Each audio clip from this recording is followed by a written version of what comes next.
சில பேரை இப்படி சொல்றது உண்டு, அடுத்தவங்களை அனுசரித்து நடந்துக்க தெரியல, அவன் என்ன சார் மனுஷன் அப்படிம்பாங்க.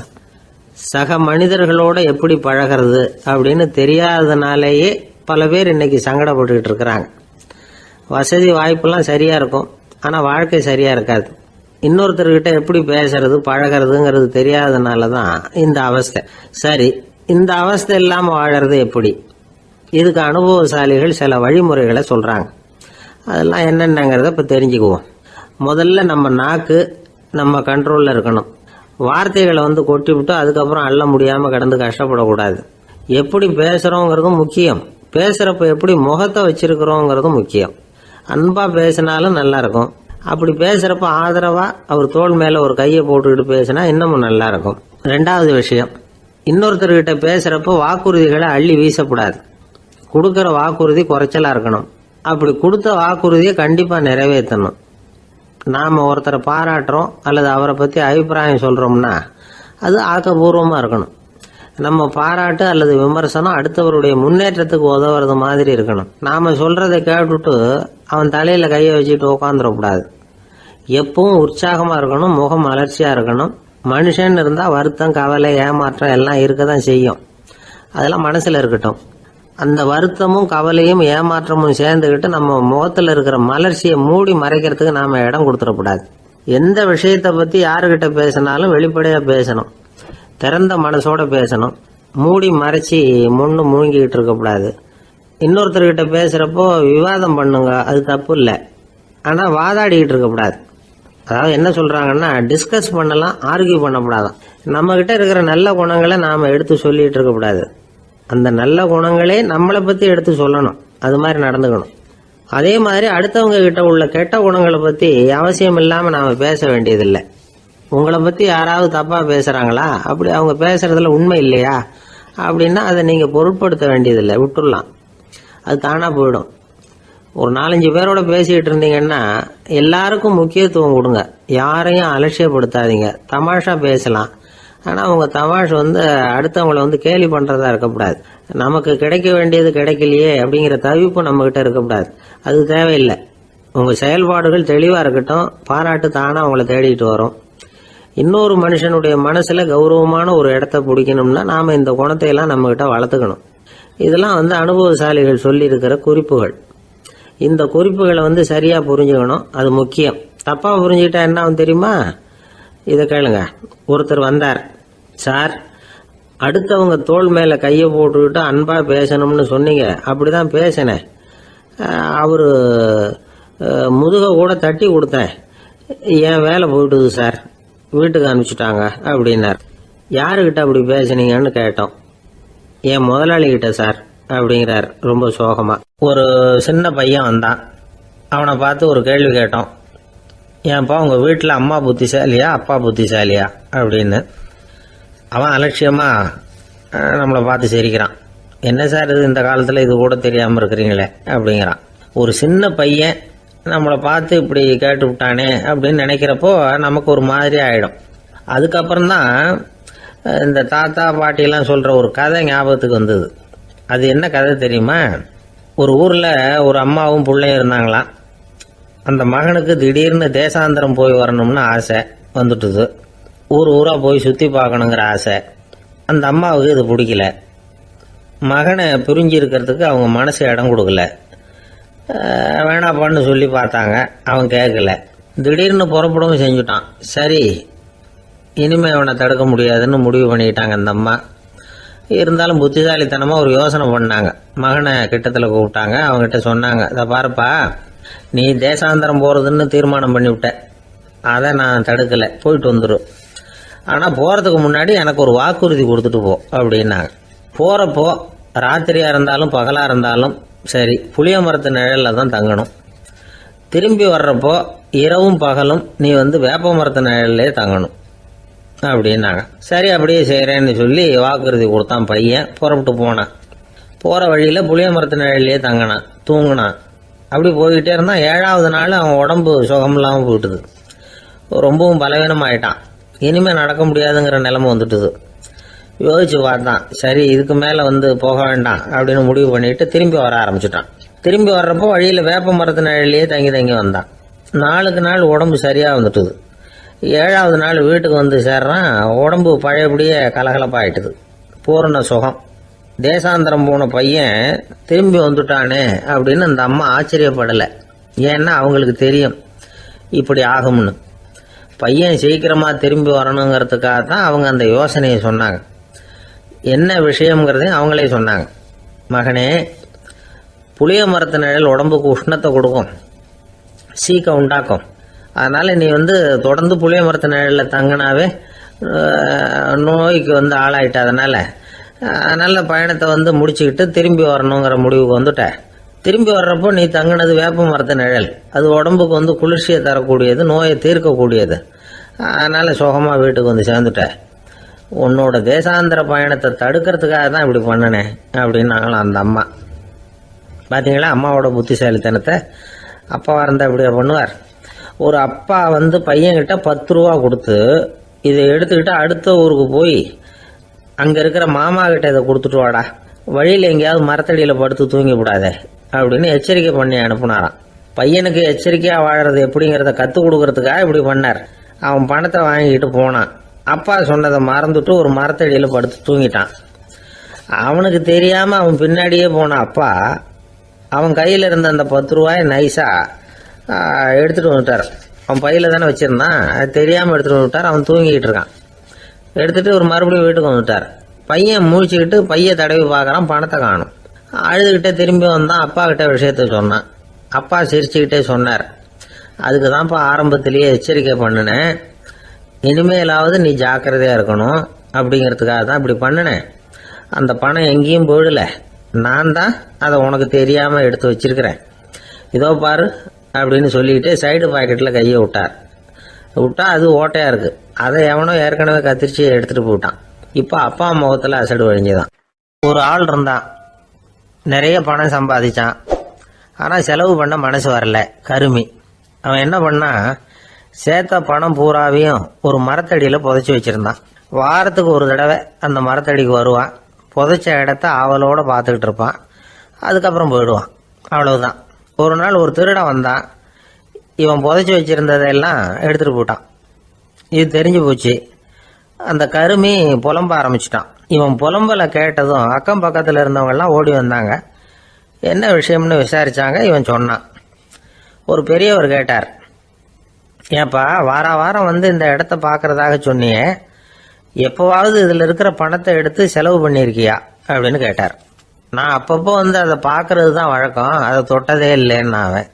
சரி அப்படின்னா இப்போவும் நீ அதே மாதிரி வாரம் ஒரு தடவை இந்த இடத்த பார்த்துட்டு போகலாமே அப்படின்னாராம் அந்த பெரியவர். அதுவும் சரிதானே, எவ்வளவு காலமானாலும் அவன் அந்த பணத்தை எடுத்து செலவு பண்ண போகிறதில்ல. அப்படி இருக்கிறப்ப உள்ளே பணம் இருந்தாலும் ஒன்று தான், இல்லாமல் போனாலும் ஒன்று தான். இதிலிருந்து என்ன புரியுதுன்னா, ஒருத்தர்கிட்ட இருக்கிற பணத்தை கொண்டு அவர் பணக்காரரா ஏழையா அப்படின்னு முடிவு செய்கிறது சரியில்லை. அந்த செல்வத்தை அனுபவிக்கிற திறன், பயன்படுத்துகிற திறன், அதை வச்சு தான் அவர் ஏழையா பணக்காரரா அப்படிங்கிறத நிர்ணயம் பண்ணணும். அதுதான் சரி. செலவு பண்ண தெரியாதவன் சேகரம் பண்ணிகிட்டே இருக்கிறதுனால என்ன பிரயோஜனம்? தலைமுடியே இல்லாதவன் தாராளமாக சீப்புகளை வாங்கி சேகரம் பண்ணுறது மாதிரி தானே இது. சில சமயம் செலவு பண்ண நாம் தயாராக இருந்தால் கூட அந்த செல்வம் நமக்கு பயன்படுறதில்ல. அரேபியாவில் ஒரு நகை வியாபாரி விலை உயர்ந்த முத்துக்களை எல்லாம் அவர் வச்சு வியாபாரம் பண்ணிகிட்டு இருந்தார். அவர் ஒரு சமயம் ஒரு பாலைவனம் வழியாக போயிட்டு இருக்கிறார் ஒட்டகத்தில்.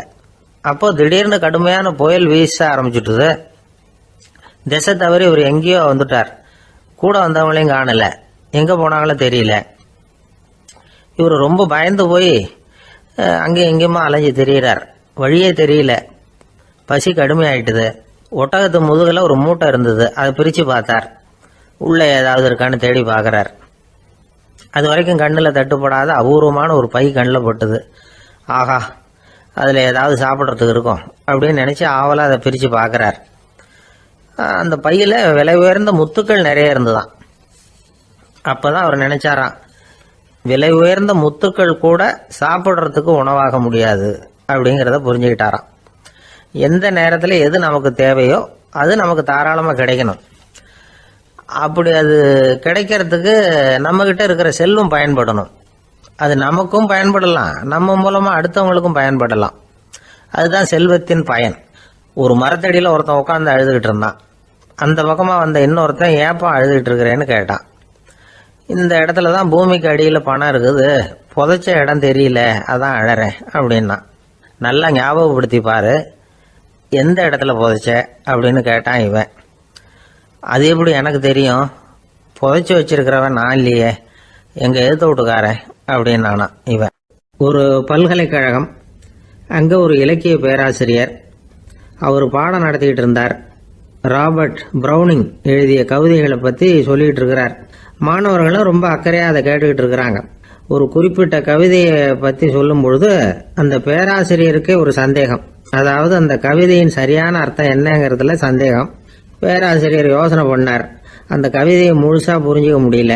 அதனால் மாணவர்களை பார்த்து சொன்னார், மாணவர்களே, ஒரு நாள் பொறுத்துங்க, இந்த கவிதையை எழுதின கவிஞர் எங்கள் வீட்டுக்கு பக்கத்தில் தான் இருக்கிறார்.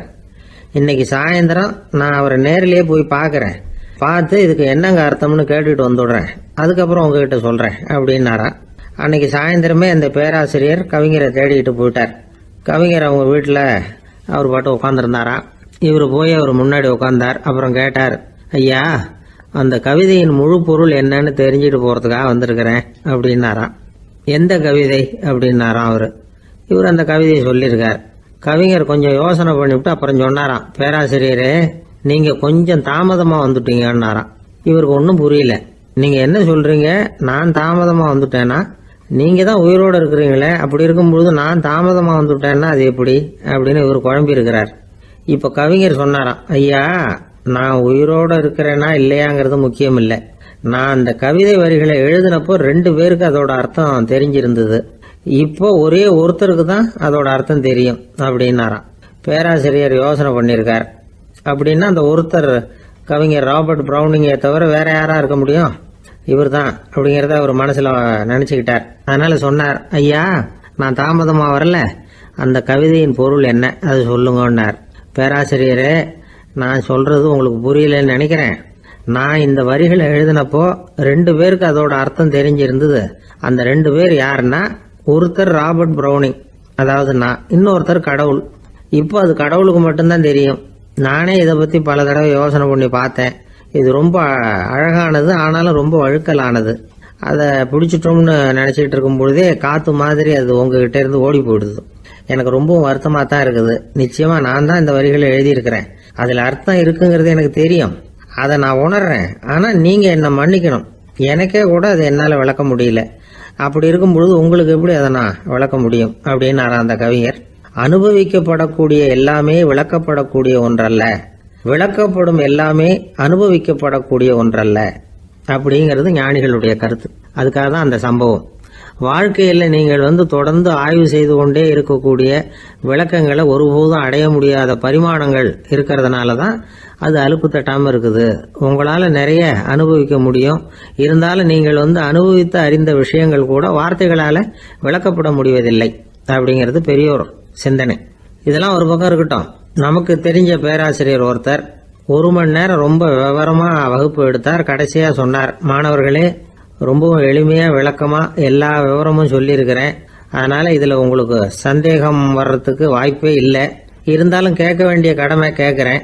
இது வரைக்கும் நடத்தினதில் யாருக்காவது ஏதாவது சந்தேகம் உண்டா அப்படின்னு கேட்டாராம். எனக்கு ஒரே ஒரு சந்தேகம் தான் சார் அப்படின்னு எழுந்திரிச்சு நிற்கிறான் ஒருத்தன். என்னன்னு கேட்டாராம். இது வரைக்கும் நீங்கள் என்ன பாடம் சார் நடத்துனீங்க அப்படின்னானா அவன். பந்திக்கு முந்தர ஆசாமிகள் நம்மள பல பேர் உண்டு. அப்படி முந்தறதுக்கு கூட முயற்சி பண்ணுறவங்க நிறைய பேர் இருக்கிறாங்க. இதில் என்ன ஒரு விஷயம்னா, பந்திக்கு முந்தறது கூட தப்பு இல்லை. ஆனால் அப்படி ஒரு விருந்தில் ஆளாக போய் உட்காந்து சாப்பிட்டா கூட வெளியில் வர்றப்ப என்ன பெரிய விருந்து வச்சுட்டான், சாம்பாரில் உப்பு இல்லை, ரசத்தில் காரம் இல்லை அப்படின்னு குறை சொல்லிகிட்டே வர்றது இருக்கு பாருங்க, அது சரியில்லை, நாகரிகமும் இல்லை. கல்யாண பத்திரிகையில் என்ன போட்டிருக்குது, என் பொண்ணுக்கும் இன்னார் பையனுக்கும் கல்யாணம், எல்லாரும் குடும்பத்தோடு வந்திருந்து மணமக்கள் ஆசீர்வதிக்கணும், இப்படி தானே போட்டிருக்கோம். குடும்பத்தோடு விருந்து சாப்பிட்டு சாப்பாடு எப்படி இருக்குன்னு அபிப்பிராயம் சொல்லிவிட்டு போங்க அப்படின்னா போட்டிருக்கு கல்யாண பத்திரிகையில். ஒருத்தர் வீட்டு விசேஷத்துக்கு போயிருக்கோம்னா எவ்வளவோ அசௌகரியங்கள் நமக்கு ஏற்படலாம். ஏராளமான கூட்டம் வந்திருக்கும். எல்லாரையும் அவங்க தனித்தனியாக கவனிச்சுக்கிட்டு இருக்க முடியாது. நாம தான் அனுசரித்து நடந்துக்கணும். நாமளா போய் வாழ்த்த வேண்டியவங்களை வாழ்த்தி விட்டு சேரணும். அதை விட்டுட்டு பத்திரிக்கை கொடுத்தானேன்னு போனேன், கவனிப்பே சரியில்லை அப்படின்னு புலம்பிக்கிட்டு இருக்கக்கூடாது. ஒரு விருந்துக்கு போனால் அங்கே எப்படி நடந்துக்கணும் அப்படிங்கிறத பற்றி கூட அனுபவசாலிகள் சில விவரங்கள்லாம் சொல்லியிருக்கிறாங்க. இந்த காலத்தில் கல்யாணம், பிறந்த நாள், அது இதுன்னு நிறைய விருந்துகள் நடக்குது. அதெல்லாம் எதுக்காக?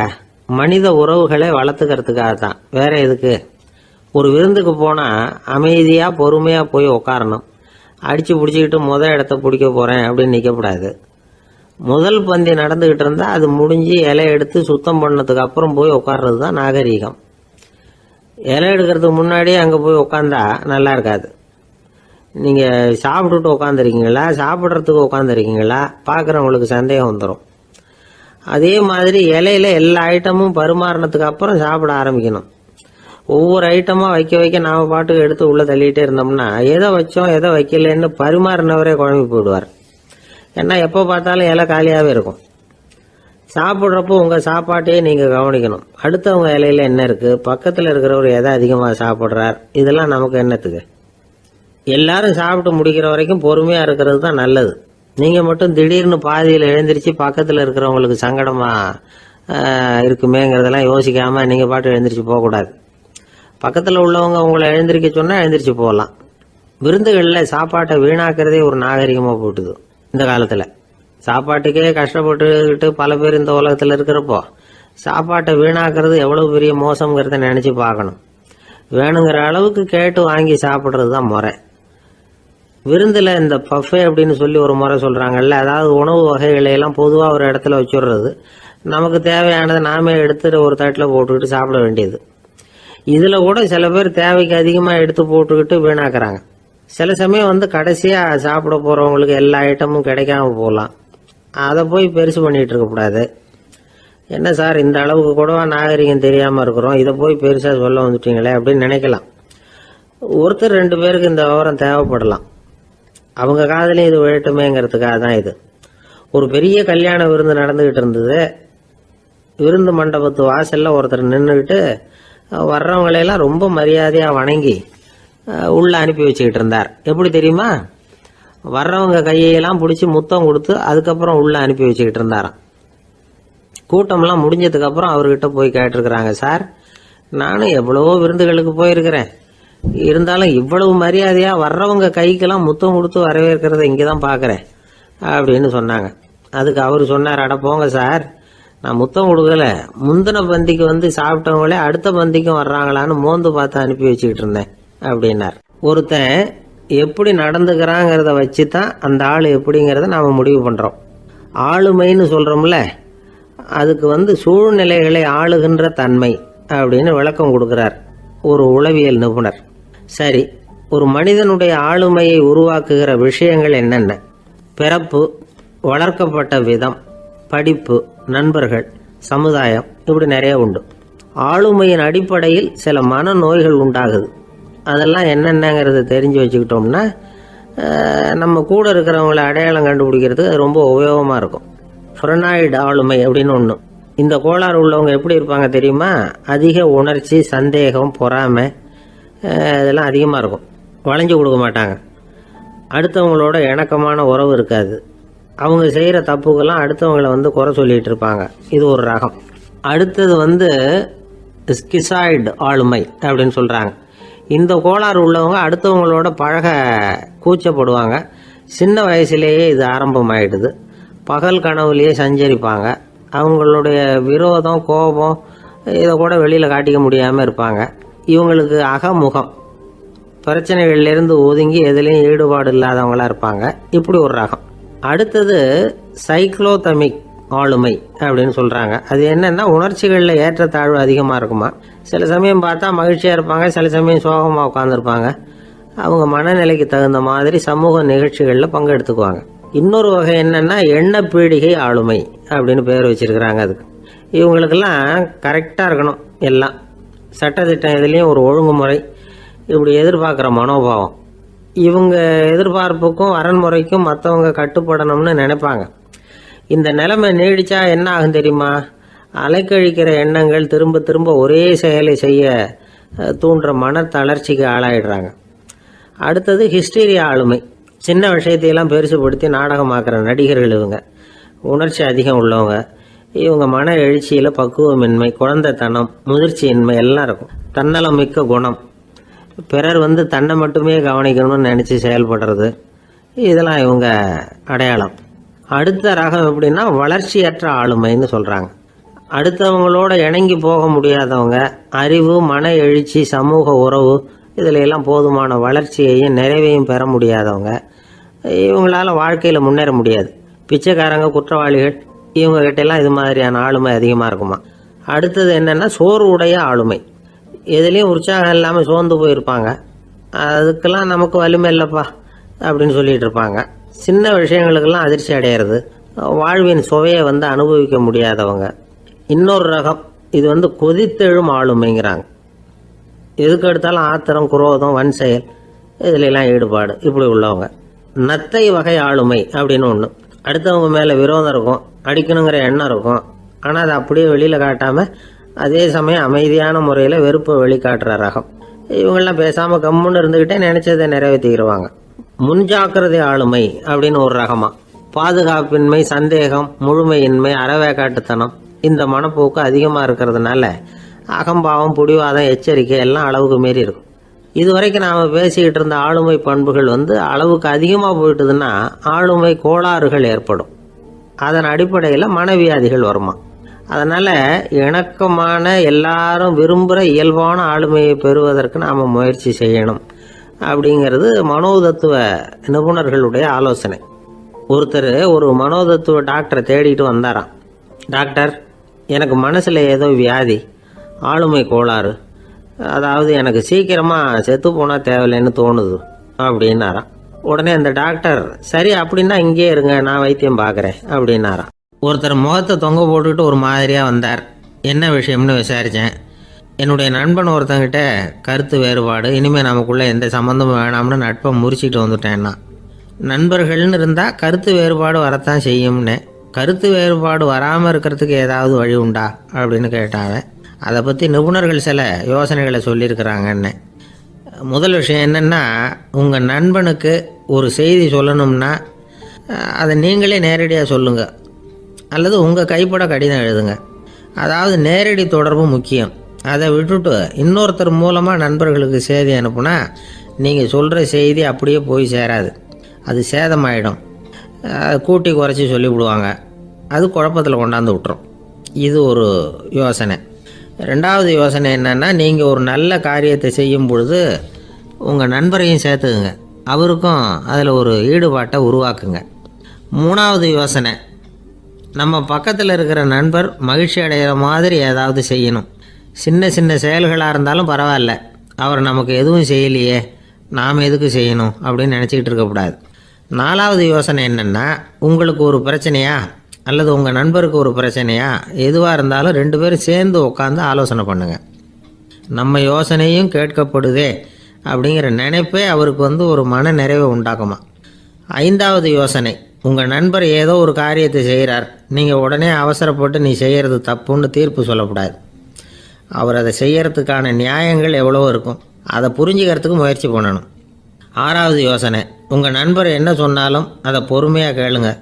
அவர் சொல்கிறத புரிஞ்சுக்கணும், அவர் சொல்ல விரும்புகிறத புரிஞ்சுக்கணும், அவர் சொல்ல முடியாமல் தவிக்கிறதையும் புரிஞ்சுக்கணும். இப்படி 3 விதமாகவும் அவரை புரிஞ்சுக்கிட்டு அதுக்கு தகுந்த மாதிரி செயல்படணும். 7வது யோசனை என்னென்னா, உங்கள் நண்பர் உங்ககிட்ட ஏதோ ஒரு கருத்தை சொல்கிறார், அது உங்களுக்கு பிடிக்கல, அதுக்காக உடனே நீ சொல்கிறது சரியில்லை, நான் ஒத்துக்க மாட்டேன் அப்படின்லாம் மறுத்துக்கிட்டு இருக்கக்கூடாது. அவர் சொல்கிறத கேட்கணும், பொறுமையாக சிந்திக்கணும், அதுக்கப்புறம் பதில் சொல்லணும். இப்படிலாம் நடந்துக்கிட்டால் நண்பர்களுக்குள்ள கருத்து வேறுபாடு வர்றதுக்கு வாய்ப்பே இருக்காது அப்படின்னு வல்லுநர்கள் தொகுத்து சொல்லியிருக்கிறாங்க இந்த யோசனைகளை. எனக்கு தெரிஞ்ச சில நண்பர்கள் உண்டு, அவங்களுக்குள்ளேயும் கருத்து வேறுபாடுகள் வராமல் இருக்கிறதுக்கு சில நுட்பங்களை கையாளுறது உண்டு. ஒருத்தர் சொன்னார், அந்த டாக்டர் சின்ன வயசுலேருந்து என் கூட பழகினவர், நாங்கள் 2 பேரும் இணை பிரியாத நண்பர்கள். இருந்தாலும் எனக்கு உடம்பு சரியில்லைன்னா நான் அவர்கிட்ட வைத்தியம் பார்த்துக்க மாட்டேன் அப்படின்னார் ஒருத்தர். ஏன் அப்படின்னு கேட்டேன். எங்கள் நட்பு கெட்டுப்படக்கூடாது இல்லையா, அதனால தான் அப்படின்னாரு இவர். ஒரு சிகை அலங்கார கூடம் ரொம்ப சுறுசுறுப்பாக எல்லாரும் வேலை செஞ்சுக்கிட்டு இருக்கிறாங்க. முடிவெட்டிக்க வந்திருக்கிறவங்க நிறைய பேர் எல்லாரும் வரிசையாக உட்காந்துருக்குறாங்க. அந்த சமயத்தில் திடீர்னு கதவை திறந்துக்கிட்டு ஒருத்தர் உள்ளே வர்றார். அவர் ஒரு பெரிய மனிதர். அவரும் முடிவெட்டிக்கிறதுக்காக தான் உள்ளே வந்திருக்கிறார். அவரை பார்த்த உடனே அங்கே வரிசையில் உட்காந்துருந்தவங்க எல்லாரும் எழுந்திரிச்சு அவர்கிட்ட வந்துட்டாங்க. அவரை சுற்றி நின்றுக்கிட்டாங்க. எப்படி இருக்கிறீங்க, நல்லா இருக்கீங்களா அப்படின்னு விசாரிக்க ஆரம்பிச்சிட்டாங்க. எல்லாம் முடிஞ்சதும் வந்தவர் கேட்டார், வரிசையில் கடைசியாக இருக்கிறவர் யார் அப்படின்னு கேட்டார். ஏன்னு கேட்டாங்க. நான் அதுக்கு அடுத்தபடியாக உட்காரணும், அதுக்காக தான் கேட்குறேன் அப்படின்னார். உடனே அங்கே இருந்தவங்கெல்லாம் என்ன சொன்னாங்க தெரியுமா? நீங்கள் வரிசையில் காத்திருக்கக்கூடாது, நீங்கள் அரசாங்கத்தின் தலைவர், உங்களுக்கு நேரம் முக்கியம், அதனால் நீங்கள் முன்னாடி போங்க அப்படின்னு சொன்னாங்க. ஆனால் அதை அவர் கேட்கல. தோழர்களே, உங்களுடைய கருத்துக்கு ரொம்ப நன்றி. எல்லாரும் வரிசையாக தான் வரணும், அதுதான் முறை. வரிசையில் வரணுங்கிற நடைமுறையை நானும் பின்பற்ற விரும்புகிறேன். நாம் எல்லாரும் சமமானவர்கள் அப்படின்னார். இப்படி சொல்லிவிட்டு வரிசையில் கடைசியாக இருந்த ஒரு நாற்காலியில் போய் உட்காந்துக்கிட்டார். தன் சட்டை பையில் இருந்த ஒரு செய்தித்தாளை எடுத்தார், படிக்க ஆரம்பிச்சிட்டார். ஆனால் அங்கே இருந்தவங்களால இதை பார்த்துக்கிட்டு சும்மா இருக்க முடியல. ஒருத்தர் எழுந்திரிச்சு வந்தார். ஐயா, இப்போ என்னுடைய முறை வந்திருக்குது, நான் தான் போக வேண்டிய முறை. உங்களை இங்கே காத்திருக்க வைக்கிறத விட ஒரு 5 ஆண்டுகளுக்கு கூட நான் முடிவெட்டிக்காமே இருந்துட முடியும் அப்படின்னார். அவர் மறுபடியும் சொன்னார், ஐயா, நீங்கள் வரிசை முறையை தாண்டி போக விருப்பப்படல, சரி, ஆனால் என்னுடைய முறையை மாற்றி கொடுக்கறதுக்கு எனக்கு முழு உரிமை இருக்குது. இதுக்கு பதிலாக உங்களுடைய கடைசி இடத்த நான் எடுத்துக்கிறேன், இதை நீங்கள் மறுக்க முடியாதுன்னார். அங்கே இருந்த மற்றவங்களும் இதை ஒரு மனசாக வற்புறுத்த ஆரம்பிச்சிட்டாங்க. அந்த பெரிய மனிதர் பார்த்தார், சரின்னு கடைசியாக ஒத்துக்கிட்டார். அவர் யார் தெரியுமா? அவர் தான் மாவீரர் லெனின். ரஷ்யாவில் கிரெம்ளின் சிகை அலங்கார கூடத்தில் தான் இது நடந்தது. எல்லாரும் இந்நாட்டு மன்னர்கள்னு வாயளவில் பேசுகிறதுல என்ன பிரயோஜனம்? நாம் எல்லாரும் சமங்கிறத நடைமுறையில் கடைபிடிச்சி காட்டினவங்க கொஞ்சம் பேர் தான். அவங்களில் ஒருத்தர் தான் லெனின். வரிசையில் நின்று வர்றதுங்கிறது ஒரு சிறந்த பண்பு, உயர்ந்த பண்பு. இன்றைக்கி பல இடங்களில் அது நமக்கு தேவைப்படுது. ஒரு ரேஷன் கடைவாசல், கடை திறக்கிறதுக்கு முன்னாடியே எல்லாரும் வரிசையில் நின்றுட்டாங்க. கடைசியாக வந்த ஒருத்தர் கியூவில் முன்னாடி போகிறதுக்கு முயற்சி பண்ணுறார். ஏற்கனவே நின்றுட்டு இருக்கிறவங்க அவரை முன்னாடி போகிறதுக்கு விட மாட்டேங்கிறாங்க. கடைசியாக போய் நில்லையா அப்படின்னு எல்லாரும் கத்துறாங்க. அதான் அவர் காதில் வாங்கலை, முண்டி அடிச்சுக்கிட்டு முன்னாடி போகிறதுக்கே முயற்சி பண்ணிகிட்டு இருக்கிறார். எல்லாரும் சேர்ந்து அவரை வலுக்கட்டாயமாக இழுத்து கொண்டாந்து பின்னாடி கொண்டு போய் நிறுத்திவிட்டு சொன்னாங்க, இதை பாருப்பா, நாங்கள் இருக்கிற வரைக்கும் நீங்கள் முன்னாடி போய் எதையும் வாங்க முடியாது, தெரிஞ்சுக்கோ அப்படின்னாங்க. இப்போ அந்த ஆள் சொன்னாராம், நான் இங்கே பின்னாடி நிற்கிற வரைக்கும் நீங்களும் எதுவும் வாங்க முடியாது அப்படின்னாராம். ஏன்னு கேட்டிருக்கிறாங்க. நான் தான் அந்த கடையை திறக்க வேண்டிய ஆள் அப்படின்னா. ஒருத்தர் ஒரு தவறு செஞ்சு விடுறாருன்னு வச்சுக்கோங்க, உடனே நீ செஞ்சது தவறு அப்படின்னு சொல்கிறது ஒரு வகை. அதுக்கு பதிலாக எது சரின்னு அவர் புரிந்து கொள்ள உதவி செய்கிறது இன்னொரு வகை. இந்த 2வது வகை இருக்குது பாருங்கள், நிர்வாக இயலில் இது ரொம்ப முக்கியம். அலுவலகத்தில் வேலை பார்க்குற ஒருத்தர் முக்கியமாக தெரிஞ்சுக்க வேண்டியது என்ன தெரியுமா? சக ஊழியர்கள்கிட்ட எப்படி பழகணும், மேலதிகாரிகள்கிட்ட எப்படி பழகணும், தனக்கு கீழே வேலை செய்கிறவங்கக்கிட்ட எப்படி பழகணும், வாடிக்கையாளர்கள்கிட்ட எப்படி பழகணும், இவங்க எல்லார்கிட்டையும் செம்மையான உறவை ஏற்படுத்திக்கிறது எப்படி. இதையெல்லாம் சொல்லிக் கொடுக்குற பாடம் தான் இன்டர் பர்சனல் ஸ்கில், திறமையான உறவு அப்படிங்கிறது. எந்த வேலையில் இருந்தாலும் சரி, இந்த உறவுகளை வளர்க்கும் திறன் உள்ளவங்க சீக்கிரம் முன்னுக்கு வந்துடுறாங்க. மற்றவங்க கிட்ட உறவை பலப்படுத்திக்கிறது எப்படி அப்படின்னு தெரிஞ்சுக்கிட்டோம்னா எந்த ஒரு தடையையும் சுலபமாக தாண்டி செய்கிற தொழிலில் முன்னுக்கு வந்துடலாம். ஹார்வர்டு பல்கலைக்கழகத்தில் ஒரு கணக்கெடுப்பு பண்ணி பார்த்தாங்களாம். பார்க்குற வேலையில் எது மாதிரி குணாதிசயம் உள்ளவங்க வேகமாக முன்னுக்கு வர்றாங்க அப்படின்னு தெரிஞ்சுக்கிறதுக்காக இந்த கணக்கெடுப்பு. வெவ்வேறு துறையில் வேகமாக முன்னுக்கு வந்திருக்கிற பல பேரை சந்தித்து இந்த சர்வேயை நடத்தியிருக்கிறாங்க. அவங்க கண்டுபிடிச்சி சொல்லியிருக்கிற உண்மை என்ன தெரியுமா? ஒருத்தர் ஒரு வேலையில் இருந்தால் அது சம்பந்தப்பட்ட சப்ஜெக்ட் பற்றிய அறிவு 35% இருந்தால் போதுமா.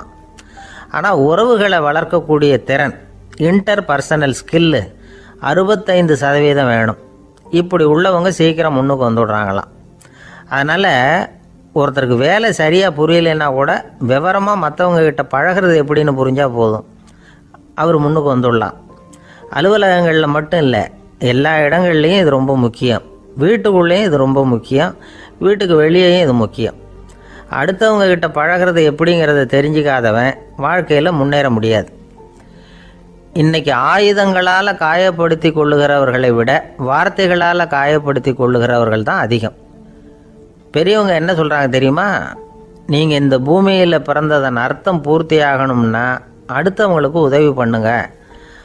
அடுத்தவங்களுக்கு உதவி செய்ய முடியாவிட்டால் கூட பரவாயில்லை, ஆனால் யாரையும் புண்படுத்தி விடாதீங்க அப்படின்னு சொல்கிறாங்க. எனக்கு தெரிஞ்ச ஒருத்தர் ஒரு அலுவலகத்தில் வேலை பார்க்குறார். அவர் சொல்லுவார், எனக்கு இந்த இன்டர்பர்சனல் ஸ்கில் ரொம்ப அதிகம் சார். சக ஊழியர்கள்கிட்ட ரொம்ப சுமூகமாக நடந்துக்குவேன். என் கூட வேலை பார்க்குற ஒருத்தருக்கு ஏதாவது ஒரு கஷ்டம்னா அந்த சமயத்தில் அவர் செய்ய வேண்டிய வேலையை நான் செஞ்சுருவேன் சார் அப்படிம்பார். நான் அவர்கிட்ட சமீபத்தில் அப்படி ஏதாவது செஞ்சுருக்கீங்களா அப்படின்னு கேட்டேன். செஞ்சுருக்கேன் சார். போன வாரம் புதன்கிழமை ஆஃபீஸில் என் பக்கத்து சீட்டுக்காரருக்கு வயிற்று வலி. உடனே நான் மெடிக்கல் லீவ் போட்டுவிட்டு எங்கள் வீட்டுக்கு போயிட்டேன் சார் அப்படின்னார். ஒரு சீன தேசத்து அரசர் இருந்தார். அவருக்கு வயசாயிட்டுது. அவருக்கு அடுத்தபடியாக அவருடைய புள்ள பட்டத்துக்கு வரணும், ஆட்சி பொறுப்பை ஏற்றுக்கணும். ஒரு நல்ல தலைவனுக்கு இருக்க வேண்டிய பண்புகள்லாம் தன்னுடைய மகனுக்கு இருக்கணும்னு விரும்பினார் அந்த அரசர். அதனால் இளவரசனை பக்கத்தில் இருந்த ஒரு குரு கிட்ட அனுப்புனார். இளவரசன் அவர்கிட்ட போய் சேர்ந்தான். அந்த குரு என்ன பண்ணார் தெரியுமா? இவனை பார்த்து சொன்னார், இதை பாருப்பா, நீ என்ன பண்ணுற, இப்போவே பக்கத்தில் இருக்கிற காட்டுக்கு போ, நடு காட்டில் போய் ஒரு இடத்துல உட்காந்துக்கோ. அங்கே என்னென்ன சத்தம்லாம் உன் காதில் விழுதுன்னு கவனித்து கேளு. உன் காதில் விழுந்த ஓசைகள் என்னென்னங்கிறத என்கிட்ட வந்து சொல்லு, அதுதான் எனக்கு தெரியணும், உனக்கு வேலையும் அதுதான் அப்படின்னு சொல்லி அனுப்பி வச்சுட்டார். இளவரசன் காட்டுக்கு போனான். குரு சொன்னபடியே ஒரு இடத்துல உட்காந்து கவனித்து கேட்டான்.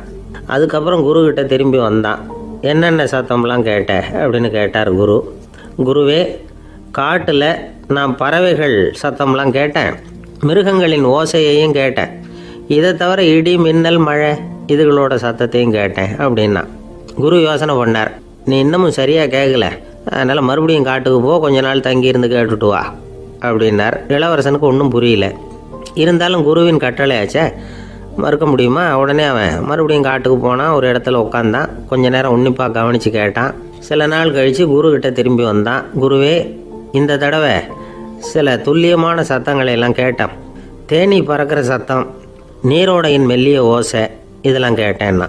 குரு சிரித்தார். நீ மறுபடியும் காட்டுக்கு போ, இன்னும் சில நாள் அங்கே இரு, முழுமையாக கவனமாக கேட்டுக்கிட்டு வா அப்படின்னு சொல்லி அனுப்பி வச்சுட்டார். இளவரசனுக்கு குழப்பம் அதிகமாயிட்டுது. ஒன்றுமே புரியல. மறுபடியும் காட்டுக்கு போனான். மௌனமாக ஒரு இடத்துல உட்காந்துட்டான். அப்படியே தியானத்தில் ஆழ்ந்துட்டான். சில நாளில் அவனுக்கு இதுவரை கேட்காத ஓசைகள்லாம் கேட்க ஆரம்பிச்சிட்டுது.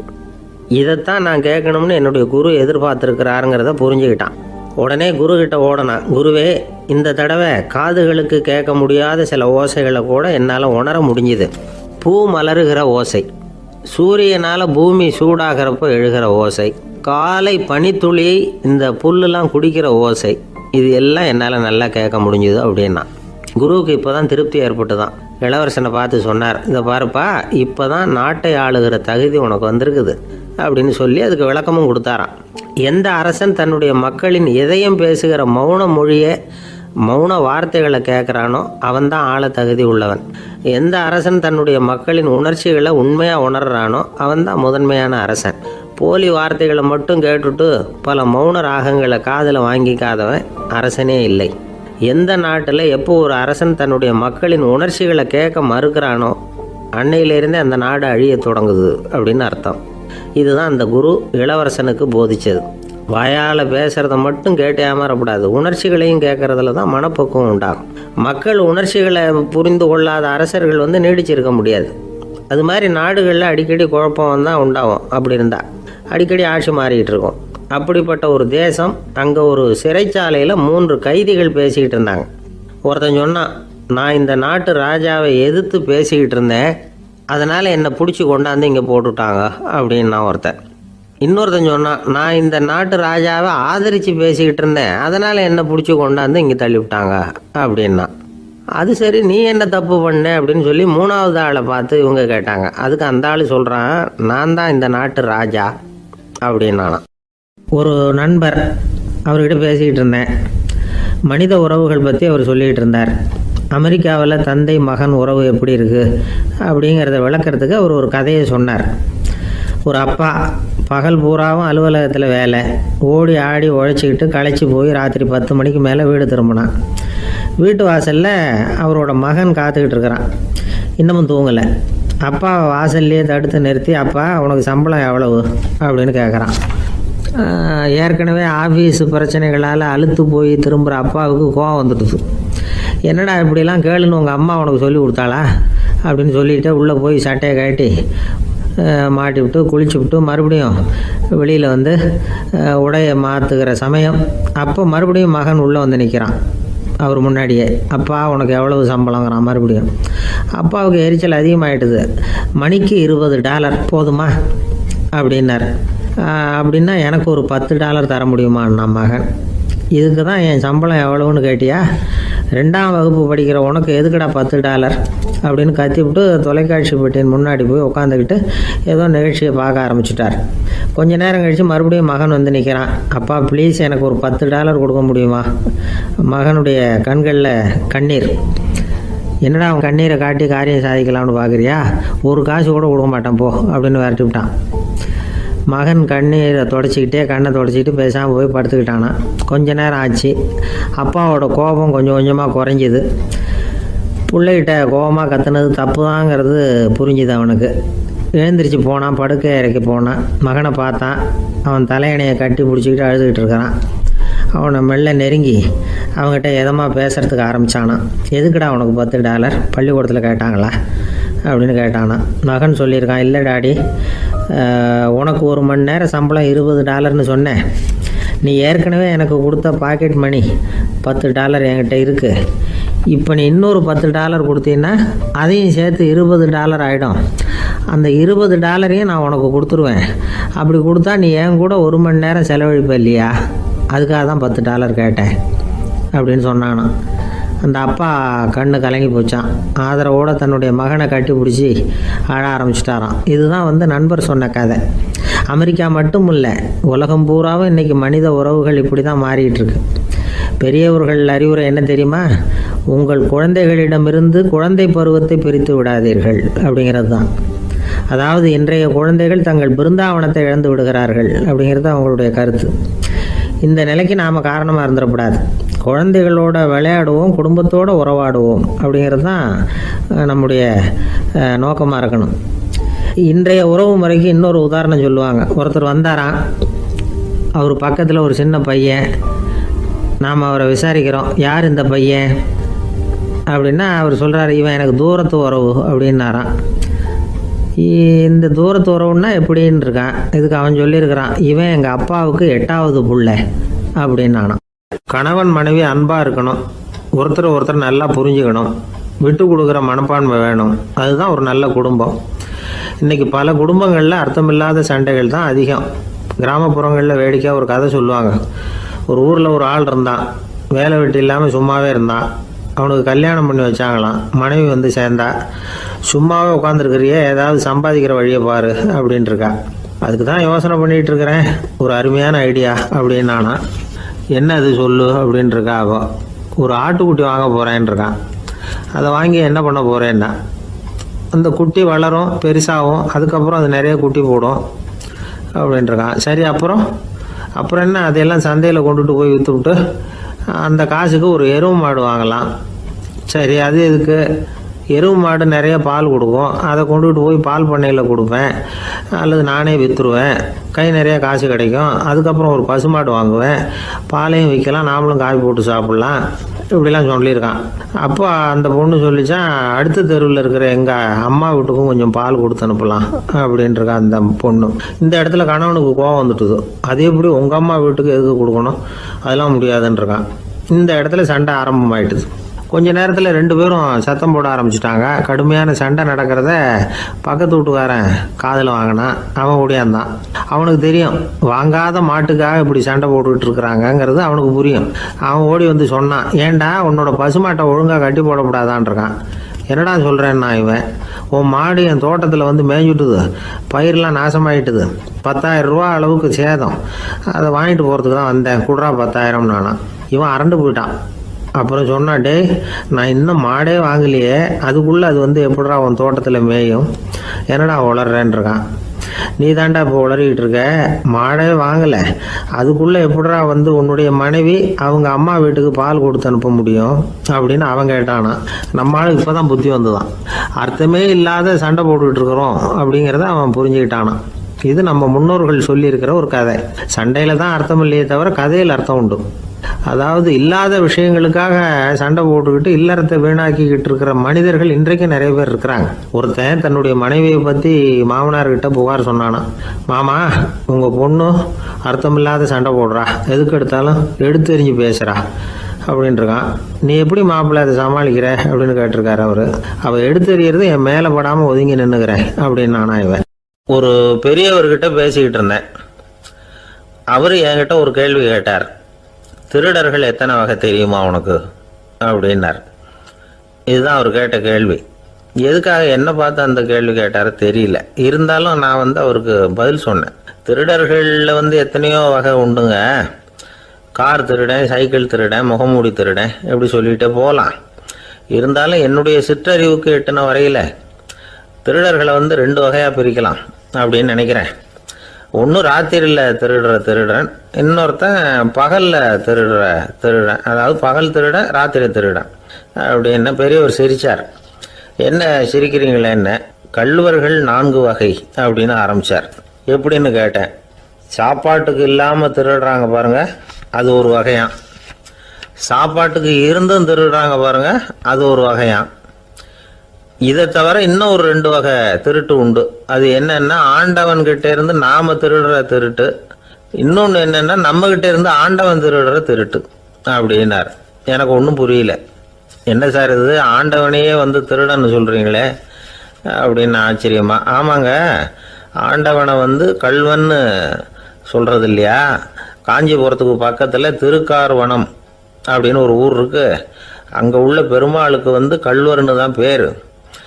அது மட்டும் இல்லை, திருமங்கை ஆழ்வார் தம்முடைய திரு நெடுந்தாண்டகத்தில் கார்வனத்துள்ளாய் கல்வா அப்படின்னு தான் அழைக்கிறார் அப்படின்னு நிறைய உதாரணம்லாம் சொல்ல ஆரம்பித்தார். அதுக்கப்புறம் அவர்கிட்ட பேசி நான் புரிஞ்சுக்கிட்ட விவரங்களை தான் நான் இப்போ உங்ககிட்ட சொல்ல போகிறது. அதாவது அவர் சொன்ன முதல் வகை திருடர்கள் சாப்பாட்டுக்கு இல்லாமல் திருடுறவங்க. இவங்களை திருத்தி போடலாம். சாப்பாட்டுக்கு இருந்தும் பணம் சேர்க்கணுங்கிற ஆசையால் பொய் கணக்கெல்லாம் எழுதுறாங்க பாருங்க, அவங்க தான் 2வது வகை. 3வது வகை திருட்டு தான் மிகப்பெரிய திருட்டு. இறைவனுக்கு சொந்தமானதை நம்முடையதுன்னு நினைக்கிற திருட்டு. எது இறைவனுக்கு சொந்தமானது அப்படின்னா ஆத்மா. பகவானுக்கு சொந்தமான ஆத்மாவை நம்முடையதுன்னு நினைக்கிறது தான் அந்த மாபெரும் திருட்டு. இதுக்கு பேர் தான் ஆத்மாபகாரமா. சரி, இதுக்கு பரிகாரம் என்ன? எல்லாம் இறைவனுடையது, நமக்கு ஒன்றும் இல்லை அப்படின்னு நினைக்கிறது தான் இதுக்கு பரிகாரம். இதெல்லாம் இருக்கட்டும். 4வது திருட்டு ஒன்று சொன்னோம்ல, ஆண்டவன் நம்மகிட்ட இருந்து திருடுறது. அது எப்படி? ஆண்டவனை கள்வன்னு சொல்கிறாங்க, அது சரி. அவர் என்னத்தை திருடினார்? இப்போ இன்னொருத்தருக்கு சொந்தமான ஒன்றை எடுத்து வச்சுக்கிறது தான் கள்ளத்தனம். ஆனால் ஆண்டவன் எடுத்துக்கிட்டோம்னா இருக்கிறது எல்லாமே அவனுக்கு சொந்தம். அப்படி இருக்கிறப்போ அவரை எப்படி கள்வன்னு சொல்கிறது? இது என்ன புரியாமல் இருக்குதே அப்படின்னு சொல்லி பார்த்தா அதுக்கும் விளக்கம் சொல்கிறாங்க அவங்க. அதாவது ஆண்டவனுக்கு உருவமே கிடையாது, அரூபமாக இருக்கிறவன், அதாவது உருவம் இல்லாமல் இருக்கிறவன். அப்படி உள்ள பகவான் நம்மளை மாதிரி உருவத்தில் இருக்கிறான். நம்மளை மாதிரியே கை கால் மூக்கெல்லாம் இருக்குது ஆண்டவனுக்கு. இந்த உருவம் நம்மகிட்ட இருந்து திருடினது தானே. அவன் தன்னுடைய உண்மையான திருமேனியை நமக்கு காட்டாம, அதாவது தரிசனம் கொடுக்காம இருக்கிறது கள்ளத்தனம் தானே. அதனால தான் இதுவும் ஒரு பெரிய திருட்டு, இருக்கிறதுலேயே மிகப்பெரிய திருட்டு அப்படிங்கிறார். என்கிட்ட பேசிக்கிட்டு இருந்தார், இந்த விஷயம்லாம் சொல்லிட்டு இருந்தாரு இந்த பெரியவர். அதாவது திருட்டை ஆன்மீக நோகத்தில் அவர் பார்க்குறார். நம்ம பார்வையில் இதை விட அபூர்வமான திருட்டுலாம் இங்கே உண்டு. அபூர்வமான திருடர்களும் உண்டு. ஒரு திருடன் சிறையிலிருந்து விடுதலையாகி வெளியில் போனான். கொஞ்ச நாளில் மறுபடியும் திரும்பி ஜெயிலுக்கு வந்துட்டான். அப்போது சிறை அதிகாரி அவனுக்கு அறிவுரை சொன்னாராம். ஏன்பா இப்படி அடிக்கடி தப்பு பண்ணிவிட்டு ஜெயிலுக்கு வந்துவிடுறியே, உனக்கு சொந்த பந்தம் எதுவும் இல்லையா? உனக்கு அப்பா, அண்ணன், தம்பிகள் அவங்க கூட எல்லாம் சேர்ந்து வாழணுங்கிற ஆசை இல்லையா அப்படின்னு கேட்டிருக்கார். அவங்களோட சேர்ந்து வாழணுங்கிற ஆசை எனக்கு நிறைய உண்டுங்க சார் அப்படின்னு அவன். அப்புறம் எதுக்கு இப்படி ஜெயிலுக்கு வந்துடுற அப்படின்னாரான் அவர். அவங்க எல்லாருமே இங்கே தானே சார் இருக்காங்க அப்படின்னு அவன். ஒரு ஊரில் ஒரு துறவி இருந்தார், புத்த சமய துறவி. அந்த ஊர் மன்னன் அவரை பற்றி கேள்விப்பட்டிருக்கான். ஒரு நாள் புறப்பட்டு போனான், துறவியின் பாதங்களை தொட்டு வணங்கினான். அதுக்கப்புறம் சொன்னான், ஐயா, நான் உங்களை அரண்மனைக்கு அழைச்சிட்டு போகிறதுக்காக வந்திருக்கிறேன். இனிமே நீங்கள் இங்கே எதுக்கு இருக்கணும் அப்படின்னு அவன் மனசுக்குள்ளே என்ன நினைப்புன்னா, இவர் எங்கே வர போகிறாரு, நான் ரொம்ப எளிமையானவன், எனக்கு எதுக்கு அரண்மனை வாசம்னு சொல்லி விடுவார் அப்படின்னு நினச்சிருக்கான். ஆனால் அந்த துறவி என்ன பண்ணார் தெரியுமா? அப்படியா, சரி போகலாம், வா, போய் உன் ரதத்தை கொண்டுட்டு வா, அரண்மனைக்கு போகும்பொழுது அதுக்கு தகுந்த மாதிரி ஆடம்பரமாக போகணும் அப்படின்னு விட்டாரான். துறவி இப்படி சொன்னதும் அந்த மன்னனுக்கு மனசுக்குள்ளே சந்தேகம் வந்துட்டுது. இவர் உண்மையிலேயே துறவி தானா, ஏமாத்து பேர் வழி மாதிரி தெரியுதே அப்படின்னு நினச்சிருக்கான். இருந்தாலும் இனிமேல் என்ன பண்ணுறது, சொல்லியாச்சு. ரதத்தை கொண்டுட்டு வந்தான். துறவி ஏறி உக்காந்தார். பக்கத்தில் ராஜா. அவர் ரொம்ப உற்சாகமாக வரார். இவன் ரொம்ப சோர்ந்து போய் வரான். துறவி மரத்தடியிலேயே வாழ்ந்து பழக்கப்பட்டவர், அரண்மனையில் எளிமையாக ஒரு இடத்துல உட்காந்துக்குவார் அப்படின்னு நினச்சான். ஆனால் அப்படி இல்லை. அரண்மனைக்கு வந்த உடனே அந்த துறவி அதை கொண்டுட்டு வா, இதை கொண்டுட்டு வான்னு சொல்லி உத்தரவு போட ஆரம்பிச்சுட்டார். அரண்மனையில் இருந்தால் அரசனை மாதிரி இருக்கணும் அப்படிங்கிறார். ராத்திரி பூரா சௌரியமாக தூங்கினார். பகலில் அரண்மனை தோட்டத்தில் உலாவ வேண்டியது, நீச்சல் குளத்தில் குளிக்க வேண்டியது, இப்படியே பொழுது போக்கிட்டு இருக்கிறார். அந்த அரண்மனையில் துறவி மகிழ்ச்சியாக இருக்கிறார். மன்னனால் அப்படி இருக்க முடியல. அவருக்கு எந்த கவலையும் இல்லை, இவனுக்கு அரசாங்க கவலைகள். துறவி அப்படி இருக்கிறத இவனால் தாங்கிக்க முடியல. ஒரு நாள் அவர்கிட்டே போய், நான் உங்ககிட்ட கொஞ்சம் பேசணும்னு துறவி பார்த்தார். நான் இந்த அரண்மனைக்கு வரும்பொழுதே நீ என்னமோ என்கிட்ட கேட்கணும்னு நினைச்ச, ஏன் காலதாமதம், நீ அனாவசியமாக உன்னையே தொந்தரவு பண்ணிட்டு இருக்கிற, நீ கவலையாக இருக்கேங்கிறது எனக்கு புரியுது. நான் மரத்தடியில் இருந்தப்போ கூட என்னை அடிக்கடி சந்திச்சுக்கிட்டு இருப்பேன், ஏதாவது விளக்கம் கேட்கறது உண்டு. இங்கே வந்த பிறகு என்னை சந்திக்கிறது கூட அபூர்வமாக போயிட்டுது. நீ இப்போ என்ன கேட்க போறேங்கிறது எனக்கு தெரியும், இருந்தாலும் கேள் அப்படின்னாராம். வேற ஒன்றும் இல்லைங்க, இப்போ உங்களுக்கும் எனக்கு என்ன வித்தியாசம், 2 பேரும் அரண்மனையில் தான் இருக்கிறோம். நீங்கள் மகிழ்ச்சியாக இருக்கிறீங்க, நான் அப்படி இருக்க முடியல. இவ்வளவுக்கும் நீங்கள் முன்னாடி இருந்தது மாதிரி இல்லை. தினமும் தங்க தேர் கேட்குறீங்க, உயர்தரமான ஆடைகள் அணிகிறீங்க, சுவையான சாப்பாடு. இப்படி இருக்கிறப்போ உங்களுக்கும் எனக்கு என்ன வித்தியாசம்? இதுதான் மன்னனுடைய கேள்வி. இதுக்கு பதில் சொல்கிறேன், என் கூட புறப்பட்டு வா, இந்த நகரத்துக்கு வெளியில் போவோம் அப்படின்னு சொல்லி அரசனை கூப்பிட்டுக்கிட்டு ஊர் எல்லைக்கு சேர்ந்தார் துறவி. அங்கே போய் சொன்னார், இதை பாருப்பா, இந்த இடத்த தான் தேடிக்கிட்டு இருந்தேன். இனிமே நான் திரும்பி வரப்போறதில்ல. நீ என்னோட வர்றியா, திரும்பி போறியா அப்படின்னார். நான் எப்படிங்க உங்க கூட வர முடியும்? என்னுடைய நாடு, என்னுடைய சொத்துக்கள், மனைவி, மக்கள் எல்லாத்தையும் விட்டுட்டு எப்படிங்க வர்றதுன்னா. இப்போ அந்த துறவி சொன்னார், இப்போ வித்தியாசத்தை தெரிஞ்சுக்கிட்டியா? நான் அரண்மனையில் இருந்தேன், எல்லா வித பொருள்களும் உடையவனா இருந்தேன், ஆனால் எதையும் சொந்தம் கொண்டாடுறவனா இருக்கல. ஆனால் நீ அப்படி இல்லை, எல்லாத்தையும் சொந்தம் கொண்டாடிக்கிட்டு இருக்கிற. இதுதான் நமக்குள்ள வித்தியாசம் அப்படின்னு சொன்னார். அரண்மனை ஆடைகளை அப்படியே களைஞ்சார், அரசங்கிட்ட கொடுத்தார். உன்னுடைய ஆடைகளை நீயே வச்சுக்கோன்னார். அவர் பாட்டுக்கு நடந்து போனார், திரும்பியே பார்க்கல. அரசனுக்கு அப்பதான் தன்னுடைய அறியாமை விளங்குச்சான். இதுல இருந்து நாம புரிஞ்சுக்க வேண்டியது என்னன்னா, இந்த உலகத்துல எத்தனையோ பொருள்கள், அதையெல்லாம் முறையா பயன்படுத்தினா மகிழ்ச்சி. அதை விட்டுட்டு அதுக்கெல்லாம் சொந்தம் கொண்டாட ஆரம்பிச்சா கவலை. நம்ம ஆட்கள் சொந்தம் கொண்டாடுற விதமே தனி. ஒரு ஆளு இன்னொருத்தங்கிட்ட ஒரு கொடை கடன் வாங்கியிருந்தான், திருப்பி கொடுக்கல. கொடையை கொடுத்தவன் கேட்டான், என்கிட்ட கடன் வாங்கினிய கொடை, அதை கொஞ்சம் திருப்பி தர்றியான்னா. அது உனக்கு இப்போ அவசரமா தேவைப்படுதா அப்படின்னு கேட்டான் இவன். எனக்கு தேவைப்படல, அந்த கொடையை நான் யாருக்கிட்ட வாங்கியிருந்தேனோ அவனுக்கு இப்போ அது அவசரமா தேவைப்படுது அப்படின்னு அந்த ஆள். ஒரு ஊர்ல ஒரு புகழ்பெற்ற பத்திரிகையாளர் இருந்தார். அவர் ஒரு நாள் திடீர்னு இறந்து போயிட்டார். அதுக்கப்புறம் நேரா சொர்க்கத்துக்கு போனார். சொர்க்கத்தின் வாசல்ல நின்றுகிட்டு இருந்த ஒருத்தர் அவரை தடுத்தார். இதை பாரு, ஏற்கனவே இங்க 12 பத்திரிகையாளர்கள் இருக்கிறாங்க, அவங்களுக்கு இங்க வேலை இல்லை.